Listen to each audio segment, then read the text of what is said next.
In 1966, a deputy sheriff with the Hidalgo County Sheriff's Department in South Texas, Mr. J.R. Milo Ponce, came across a very unusual event that happened north of Edinburg at about midnight.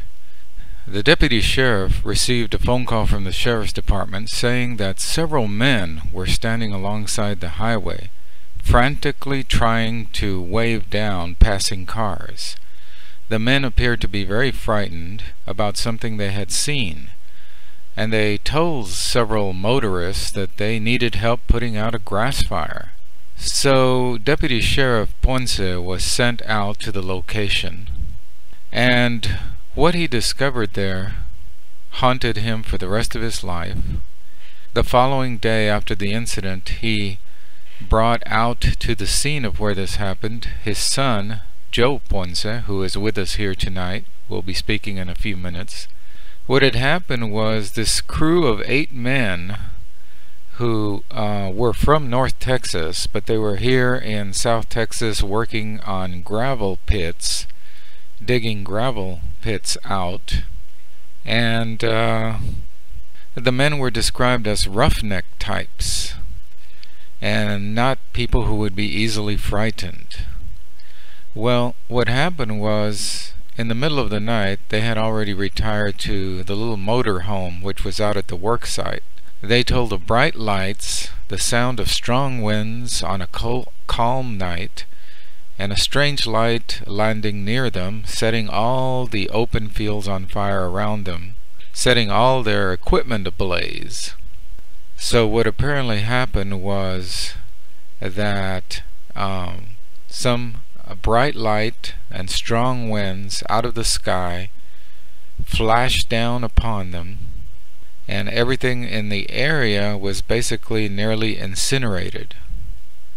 One of the workers was so frightened that he urinated in his pants, and the workers were taken to the sheriff's department. They refused to go back to the work site, and they reportedly left South Texas the following day, vowing never to return. We're going to listen now to what Mr. Joe Ponce saw on that day out where this happened, just outside the Edinburg city limits, north of town. You could visibly see the area where there was a large burnt area that was very, very close to where these people were staying at. There was also debris that was scattered for several, I'd say 50, 60, maybe 100 yards. There was burnt equipment out there. There was burnt pickup trucks. There was burnt, front end loaders. There was even a burnt building that was completely burnt, and some of the aluminum had been melted down.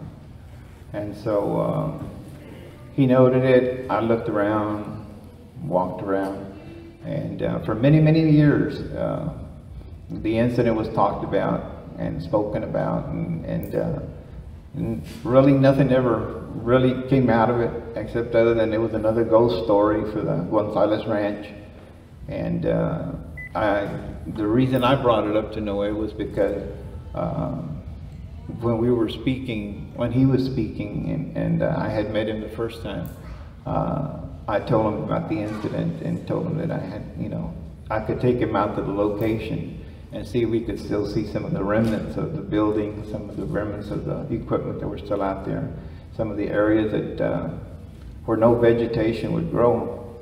And so I took Noe out to the location, strangely to find out that there was a subdivision that had developed in that area in 490, and but the main gate was still visible, where you could follow the gate. We could follow the old path that used to lead to the area where the gentlemen had their encounter with whatever craft or whatever object was out there. Yeah, those are pictures of my dad when he was in the Marine Corps, and those are pictures of my dad when he was a deputy sheriff. Okay, I think that's a Google map of the location where we went, and where the location, where the supposedly the encounter took place, where these gentlemen were scared, and where they had witnessed the destruction of their properties by some unknown type of entity or whatever you call it. When we went out to the location, that was the work site where the gentlemen were at, and that was the Caliche Pit area, and you can see 490 just above that, and the old gate where the ranch entrance used to be. And that little path that you see that's kind of like L-shaped, and then it goes into what you call the area of the fire, and where the Caliche pits were, where it joins together, where it says the work site. And that's the site that I took Noah to, you know, so that he could look at it. And we walked through it, and we're still able to find some artifacts that were left still on location. And that's the Caliche Pit area, where the burning was, and to the south of it, which would be below on the bottom. And that's what the Caliche Pit looks like. But see, back in those days, that was a workable Caliche Pit. There was a lot of equipment. There was a lot of people that worked in the area. As you can see, some of the stones and rocks still had the burnt remnants of a hot fire that had taken place in that area. And there was some metal, I believe, that had melted together, parts of a building that had melted together.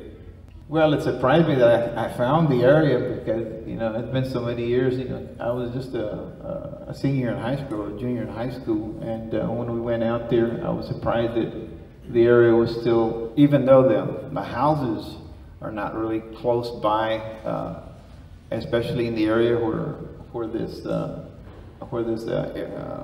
fire took place, or where this supposedly these men got scared. But we were able to find quite a bit of artifacts, and quite a bit of things that I wanted to show Noah that this is where the incident took place. But that was a true story, and that was a true story that occurred. And yeah, my dad would be the gentleman who's on this far end. That's Sheriff E.E. Vickers.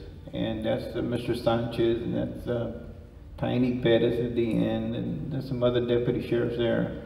This was at the time that there used to be an auxiliary field during that period that was just north of Edinburg, and it was a training area for the Air Force. And it was approximately about 5 or 6 miles from where this incident took place. And I could still remember that. I went to, there was a couple of times too that I went with my father, where some of the training airplane that some of these training pilots would take, and they would crash sometimes, and there would be charred remains and burnt remains of these aircraft, but you could visibly see that they were airplanes that were training type of Air Force airplanes. And there was a lot of, supposedly, back in those days, there was an old man who used to live on the ranch, and his name was Manito. And Manito used to tell stories to us in reference to things that had happened out there at the ranch. And this was prior to the fire where the gentleman got scared. But it was, he would talk about what it was called La Luz del Llano. La Luz del Llano in Spanish would be a light that hovers over a field. And because in that ranch where this location took place, that ranch was used for a large farming of grain and corn and sorghum and stuff like that. But Manito lived on that ranch for so long. In fact, he died when he was a very elderly man. But he used to speak and talk about what they would call La Luz del Llano in Spanish. There was 2 gentlemen that came over to the sheriff's department and asked to speak to my father, and my father spoke about that. And these gentlemen had come in from, I think they were from the military, and they had taken statements, and they had taken the reports, and they had taken whatever information they wanted, and they asked the people who had investigated, or the people who had knowledge of it, not to speak about it, not to say anything about it, because it was still under investigation. So the report should be there, and the Sheriff's Department should have possession of it. It should be under I guess incident or unknown incident, or you know, disturbance, or whatever you want to call it.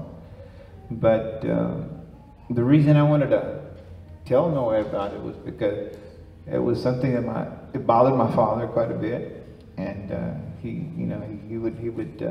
kept it to himself most of the time because of his position as a deputy sheriff, and also because of the political repercussions that might have taken place, especially if you see something strange. What did the men actually see?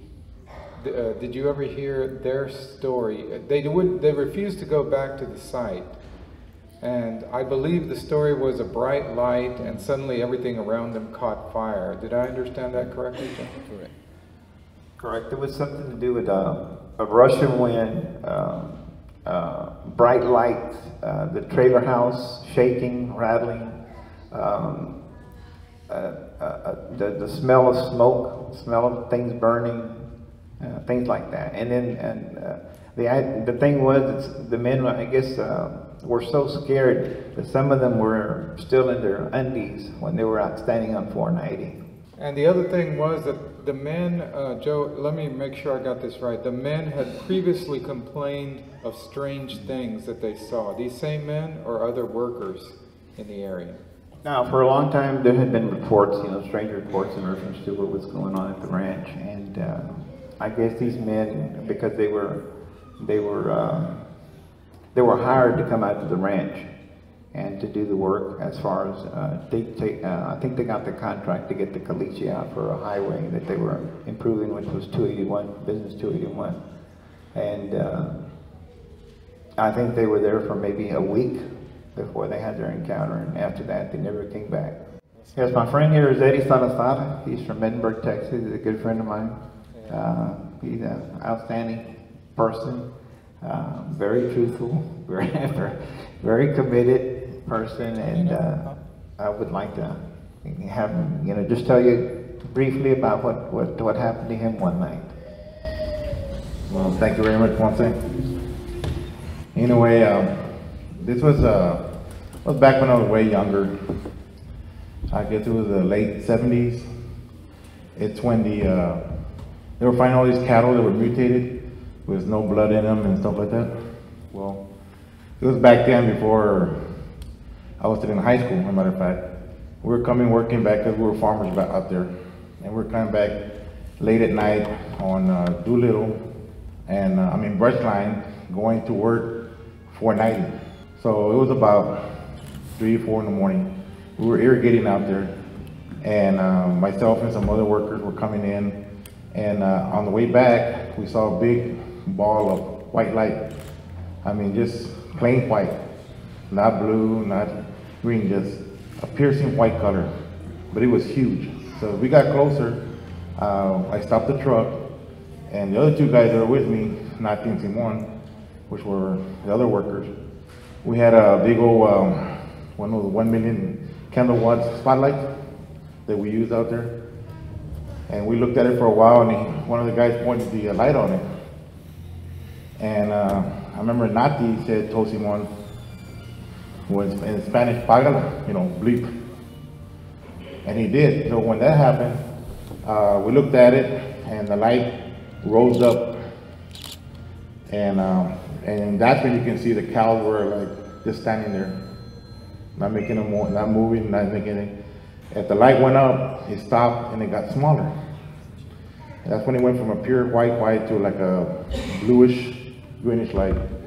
And then it got smaller. It just hovered for a while. And it just zigzagged. It went from one place, it just took off from a sudden stop to zig, and then zag, left it like a red blur light. As we got closer to 490, we noticed with the spotlight, we looked at the cows. The cows, they looked like they were hypnotized. They didn't move, they didn't make any sound. We went around the area, and there was nothing there. You couldn't hear nothing, you couldn't see nothing. It was like it had never happened. You know, so it was kind of odd, and I know that if we hadn't been there that evening, the next morning we probably would have found, we had told Ms. Thompson, hey, some of your cattle were mutated. So that was just back, like I said, that was back in 78, 79, somewhere around there. Like I said, I was still in high school when that happened. And there were other incidents that happened out there in Hargill. That happened in Hargill. Eddie, let me ask you just a couple of questions. This is a fascinating story. I appreciate you sharing it with us. Tell us a little bit more of the description of the object, like how far away would you say it was, and how big did it look from where you were standing? Well, we were about a quarter mile away, roughly. And if you go to 490, you go to Hargill, it's like an S-turn. And right on the turn going east, that's where there was a cattle, there was a pasture and cattle there. Now it's something else, of course. But we were about a quarter mile away, and that ball of light, well, I can't remember exactly, but it was pretty huge. You couldn't tell there were cattle under there until the light went up. So it was pretty intense. It was really, really bright white. And it changed colors at one point. It went from white. When we put when the other guys put the spotlight on it, you know, like I said, you couldn't hear nothing. Like, we turned off the pickup truck, everything, turned off the lights. You couldn't hear any noise, even at that distance. Back then, you could hear, like I say, in the country, if someone was yelling a mile away, you could hear because it was real quiet, and it was real dark, of course.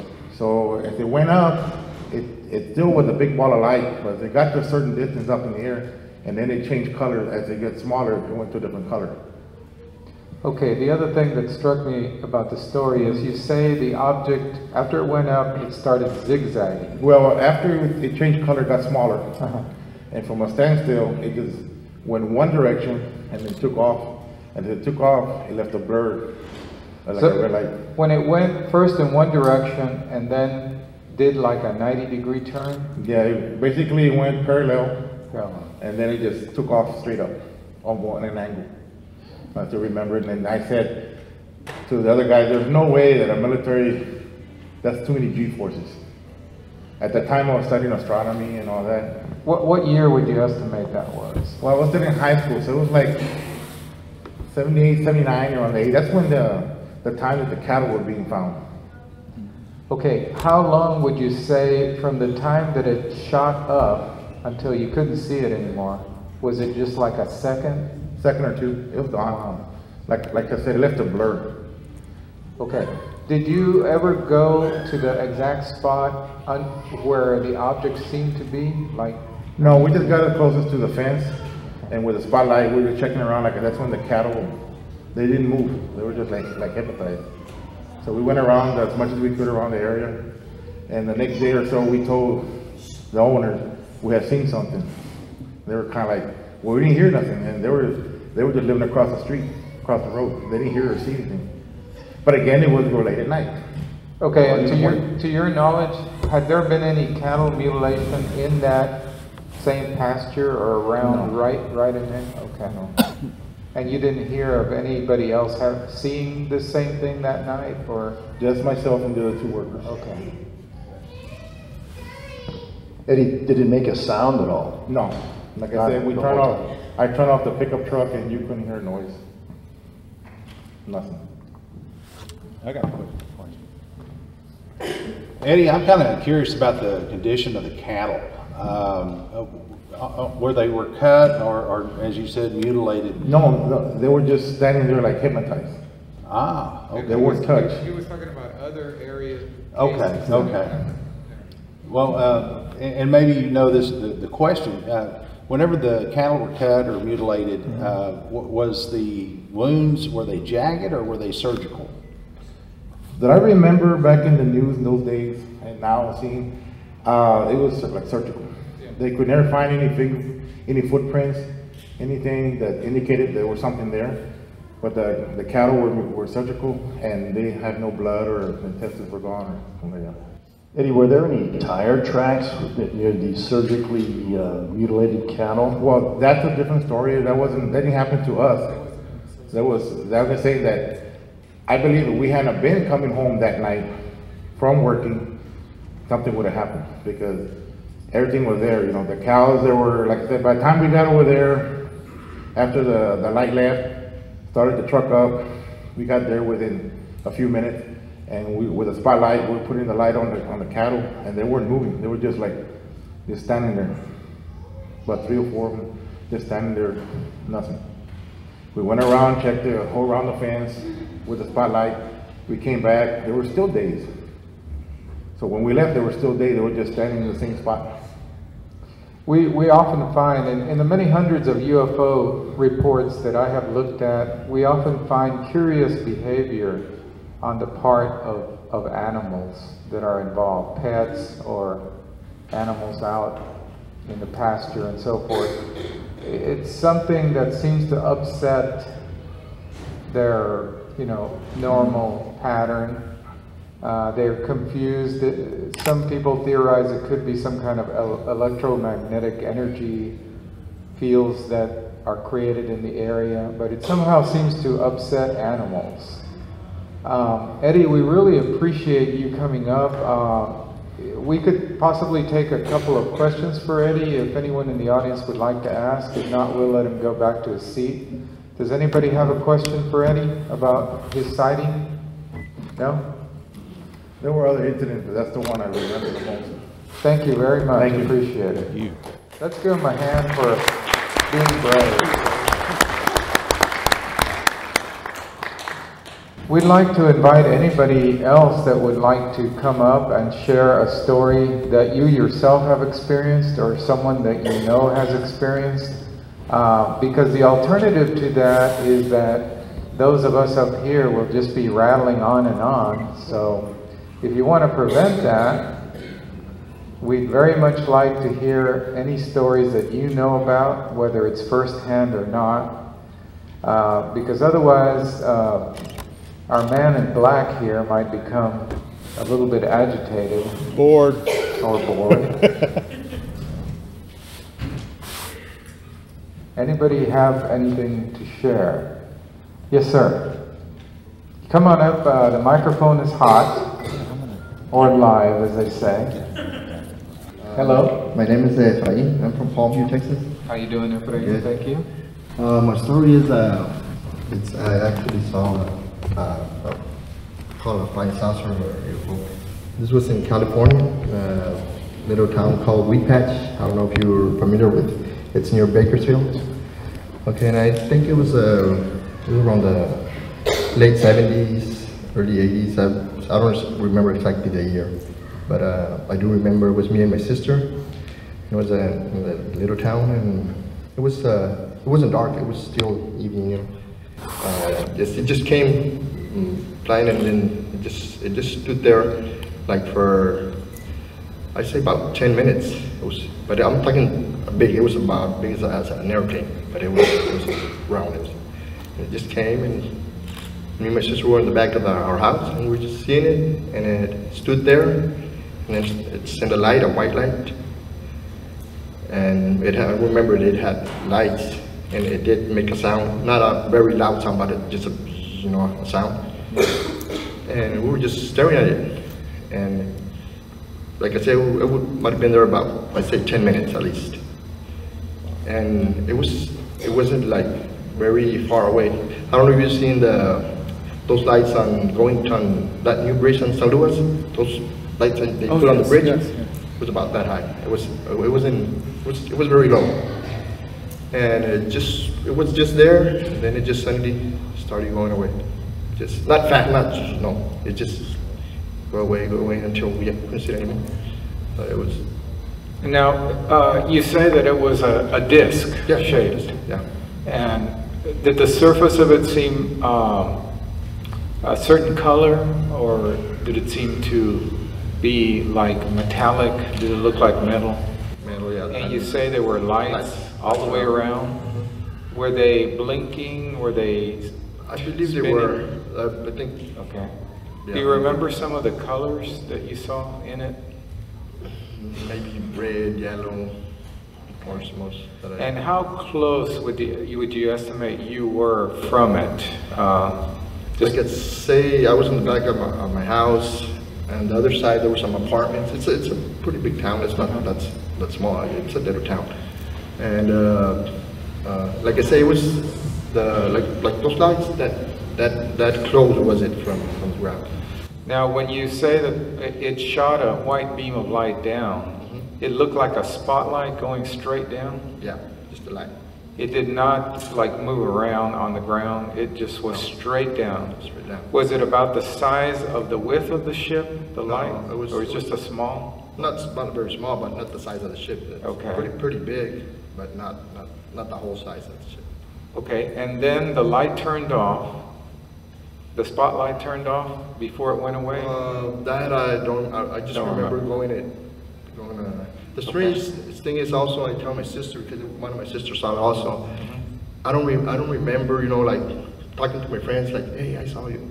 I don't remember that. Like, yeah, I saw this. You like talking or other people talking about it. And I've gone back to California about 2 or 3 times. I've gone back to that little town, and there's one of our neighbors that she still lives there, and I got 2 kids. I've taken them, you know, just a place where I saw it. And, well, they don't believe me, but that gentleman still lives there, and he didn't see it. I just tell him that. But I do remember that. I don't remember, like, you know, talking to people about it. Do the other panelists have questions, Dr. Long? When you think back in that instant that you saw it, do you recall how you felt?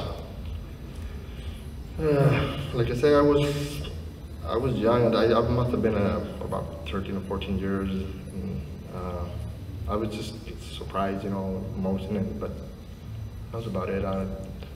Did you realize that you were seeing something that you had never seen before? Yes, yeah. And I've seen I've seen the ones in the movies, and it's pretty much like the ones in the movies. I don't believe in something. I think they're made by humans. That's what I believe. Was that your impression at the time? Not at the moment, but right now. No, okay. Yeah. But it stayed with you. Oh yeah.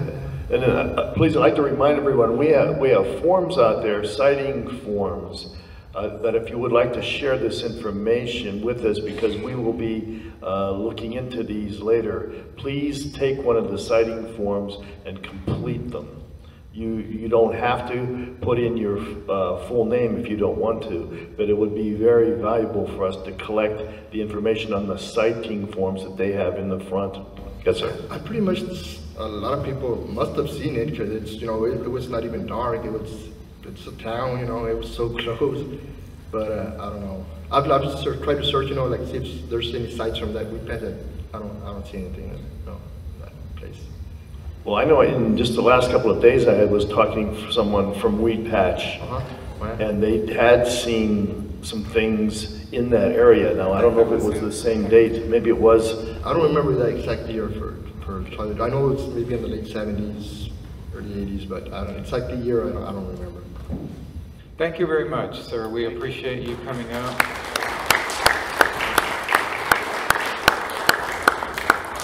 We have an opportunity now for anybody else that would like to come speak about a sighting that you have had or someone you know has had, because otherwise we're going to rattle on and tell you about some other local sightings. So would anybody like to come up to the microphone and tell us about an encounter you've had? My name is Timothy Flores. I'm originally from Portersville, Texas, and I'm here with my brother today who grew up with me in Portersville. And the story I'm going to tell, well, first of all, I'm just happy to be here and to be amongst people who have this type of interest in this phenomenon, because I believe and I know because this thing is very real and beyond real. So if you feel like if you know you've ever had an experience like this, it's just something amazing. But I'm going to tell you my story and what happened to me and my brother and my older brother. When we were, I was about 10 years old and in Portersville, and my brother Chad, right, who was with me, was about 16, and my oldest brother was about 20, 21, and we were all involved in football. We were all football players. We never had any interest in UFOs or any type of extraterrestrial phenomena, nothing. As a matter of fact, I was totally opposite. Any person that I saw talking about UFOs or aliens or anything like that, I kind of ridiculed them and thought they were crazy or thought they were nutty or whatever. And I just thought they were looking for fame or whatever you want to call it. But me and my brother, my oldest brother, kind of pinpointed the time. So it had to have been about 1989, 1988, Port Isabel. And we always played football. We're all big football players. My brother played for the Arkansas Razorbacks. All my brothers were like All-Americans and All-District, whatever you want. We were football heroes there in Port Isabel. And so one Sunday afternoon, we were playing outside as normal on a, beautiful day like this, South Texas, beautiful evening, and just throwing passes on the street, on the street right there in front of my mom's house. And just like I'm standing here, my oldest brother's standing at the end of the street, maybe 30 yards away from me, and we're throwing the football, and I threw him the football. But at the same time, the football almost hit him in the face. Football almost hit him in the face because he was already staring into the sky at that time. And like me and my brothers, like we don't drop passes. Like I said, we're very into football. So seeing him almost get hit in the face by a football was pretty, like, I could see his face already staring in the sky. So when he didn't throw me the ball back, I started asking him, man, throw me the football back. I'm about 40 yards away from him in the street. And he doesn't throw me the football back. And he starts walking towards me, coming to him and saying, hey man, throw me the football, man. What are you doing? What are you doing? And his face is perplexed. His face is perplexed looking into the sky. And I said, man, bro, throw me the football. What are you doing? And I'll never forget it. Everything I'm about to tell you, 100% true. And just, it's burned in my memory. And he finally is looking in the sky and he says, man, what the hell is that? And so I turn around like this, and I'm looking here. I'm looking ground level. I'm not even thinking about anything in the sky. And I'm saying, what are you talking about? He goes, that. And when I turn around, I see probably about the height of normal Rio Grande Valley palm trees. There is an enormous, gigantic flying saucer. And I didn't know how to accept it when I first saw it. I didn't know. I remember we all kind of just, whoa, what the hell? And it was not like you hear people talking about like a little light. You might see a flying light. No, this thing appeared to us. This thing came down. It appeared out of nowhere. But when I first caught my attention, conventionally thinking, I try to grasp what it was. Like maybe this is a helicopter or something. I still remember now. We're talking about 89, 88. My brother started saying, "Is that a frisbee?" It's a frisbee. So right away, when you think of a frisbee, you think of a disc. You think of something oblong shape. And at first, I just remember thinking, man, what the hell am I looking at? What the hell am I seeing? What is this thing? But then it just started to take me like, in all honesty, I walked up, and the thing could have been no more than 4 stories above me. It was not above. It was not something that I could not identify. It was something that I could see and remember for the rest of my life. And this thing, the first thing that got me, I still remember, was wondering, what color is it? I said, what color is this thing? What am I looking at? and I started trying to fathom what color this thing was, and I couldn't come up with a color. The only colors that were registering in my mind were black and white and gray. And I said, well, how can this thing be black and white and gray?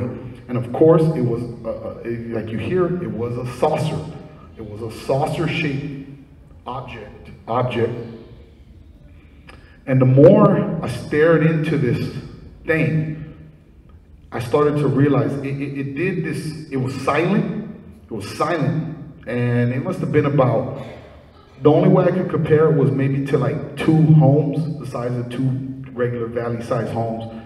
So it was pretty wide, man, maybe like 200 feet wide, or maybe a little less.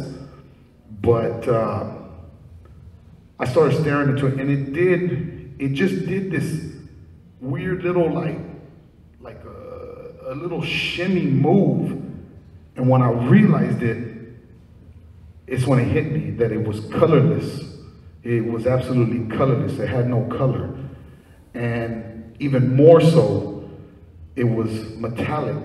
It was silver. It was the shiniest metal I've ever seen in my life. And my brothers, they went inside my parents' yard.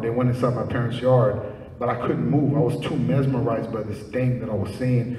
And so I stayed there and continued to look at it and just study it, because I started to realize, like, it is the most amazing thing that I've ever seen in my life. And it is not a helicopter, it's not a plane, it's not a, I don't know what. So I stayed there, and I actually walked almost right up underneath it. I walked right up underneath the thing. And as the closer that I got to this thing, I don't know if y'all remember. See, I grew up in the 80s. And we had an old school TV. And that old TV that we had, when you would turn it on, it didn't just turn on like a regular TV nowadays. On old school TVs, they had to warm up, you know? And you would turn them on, they would be fuzzy. And you could walk up to them and you could feel the fuzz on them. As the closer I walked up to this thing, on my life, I started to feel that fuzz. And I started to notice my hair raise up, my arms. And the first feeling I got was being scared. And just being, I mean, it's just too unknown. It's too amazing to me. I never seen nothing like that. So I walked up underneath it, and I'm staring at this thing. And my brothers went into the yard, and I still remember my older brother yelling at me, Timothy, get away from that thing, get away from it. But I couldn't. I was just too drawn to it. I was too magnetized to it. I couldn't. It was just too amazing to me. And I remember thinking, I was about 10, 11 years old. And I remember thinking to myself, man, I've got to remember this for the rest of my life. I don't know what it means. I don't know what it is. But this is the most amazing thing that I've ever seen in my life.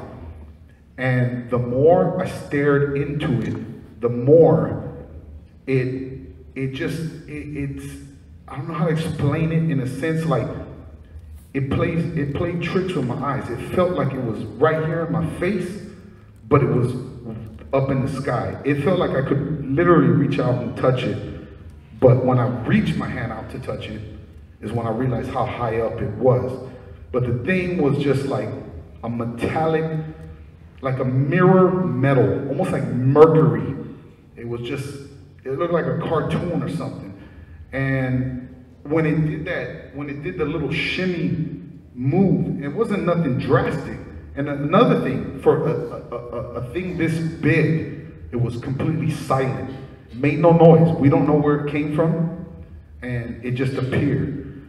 So when I turn around and look at this thing, and I see this thing is just, when it did that move, I realized that everything around it was pretty much reflecting off of it. So the beautiful sunsets that we have here down here, it was like a pink, purple, you know, you've seen those type of sunsets here in the valley.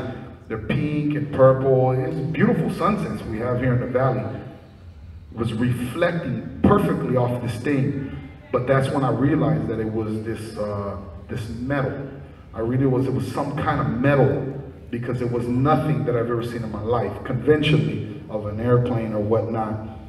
And so I realized, I turned around and I started yelling at my brother, I said, this thing is metal, it's metal. I said, it's metal. But that's not where it stopped. Now, this thing, like I said, appeared to us, so I can give you the most accurate description you'll probably ever hear, unless you've had an encounter like myself, which I've learned a lot of people here in the valley have had similar encounters. Now, this thing had a belt. It had a grid of square-like lights running around the center of it, and it was a saucer. It was a saucer. Now, in the middle of it was these square panel lights running all the way around this disc, and it was like a fluorescent negative white light. If you've ever seen a fluorescent white light, it's almost like a purplish. It's not a true white light, it's a negative white light. And this thing had a light spinning around, rotating. And while it was hovering, the light would go, in the center where it was facing me, it would blink, it would like pulsate. It would like boom, and it'd go like that, and it'd come back around slowly. And the tracer, by the time the tracer would fade from it, when it got back to the front, boom, it'd get bright again. And it'd come like that, and it would fade, boom, and it would fade, boom, and it'd get brighter. So I'm standing there, at first I felt fear looking at this thing. After a while, I started feeling this weird electric, like I'm saying, the old TV. That's the only thing I can describe it to, is them old school TVs that would give you that, you touch them and you feel that fuzz.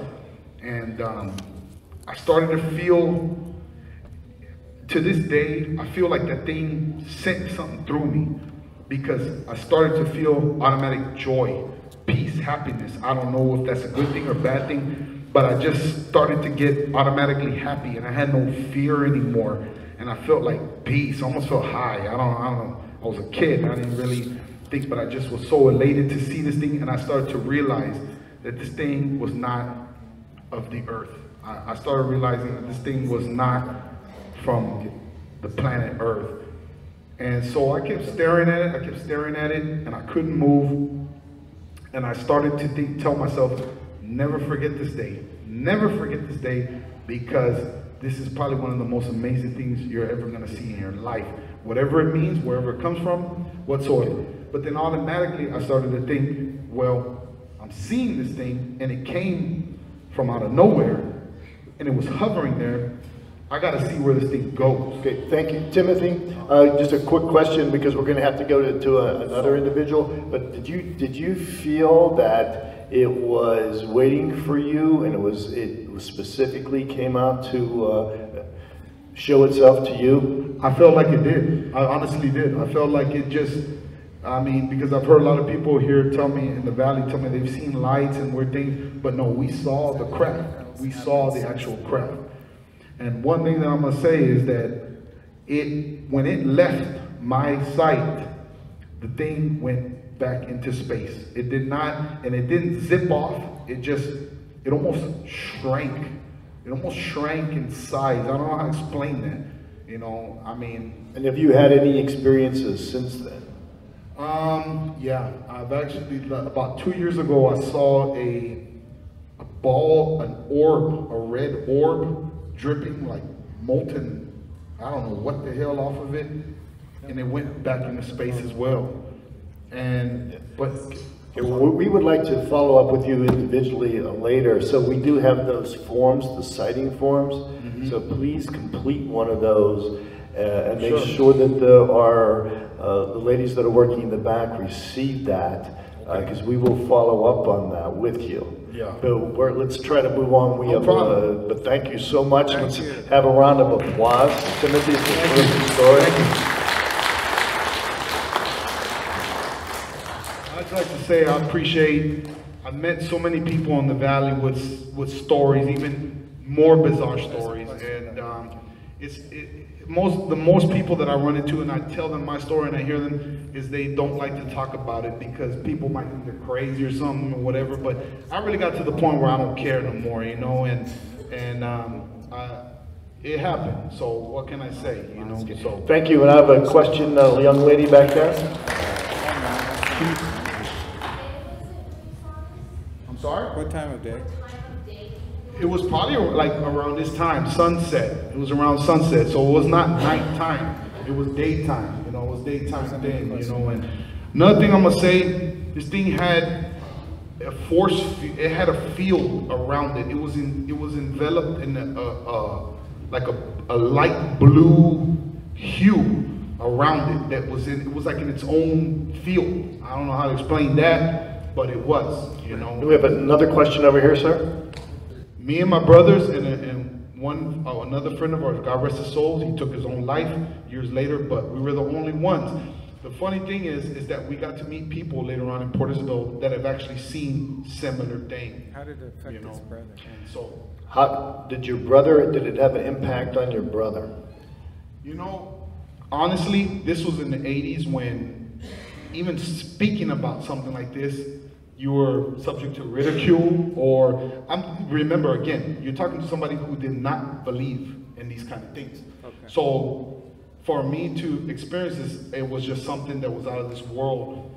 And the thing was, like, me and my brothers, when we got together years later, there was a lot of people we told, friends of ours that told, even our parents, you know, even our parents, we told them, you know, but they didn't really. But the funny thing was, after we saw this craft, and it went back into space, I went inside and I was hysterical. And I told my parents that, Mom, we saw this thing, we saw this craft. And then my parents were like, yeah. But when they saw the expressions on my older brother's face, who are the more responsible ones, or the ones that are not supposed to, you know, lie or whatever you want to call it, my mom asked them, well, Casey, what did you see? And my brother just said, Mom, I don't know what to tell you we saw. I don't know. But I kept saying, Mom, we saw a spaceship. It went back into space. Timothy, did you report it to MUFON or any other organization? I was 10 years old, you know, and like, again, back in the 80s, this was not something that, like, you could do something like this, you know, because, I mean, I'm gonna be honest with you. I'm being honest with you. Back in the 80s, it was not like this. Did anyone else have a question? Yes, sir. The question is, did everyone agree upon what you saw? The funny thing was my older brothers went inside the yard. They saw it. He's right there. One of my brothers right there. He saw it. I was the only one that actually stayed in the street and just, I could not stop studying the thing. I could not stop studying it. Another thing, it had a dome. It had a dome on top of it. So it was a saucer. I mean, I could draw it for you. I could draw it out for you. It was a saucer, and it had a dome, and underneath, again, I mean, I hate to sound cliche or what you see, but there was also a small porthole on the bottom of this thing. And Timothy, we're going to be following up with you on that. But again, please let me remind you, there's a form there that has an area for you to draw what you saw, so please take advantage of that and help us out. Thank you very much. Thank you very much. Again, another round of applause for Timothy.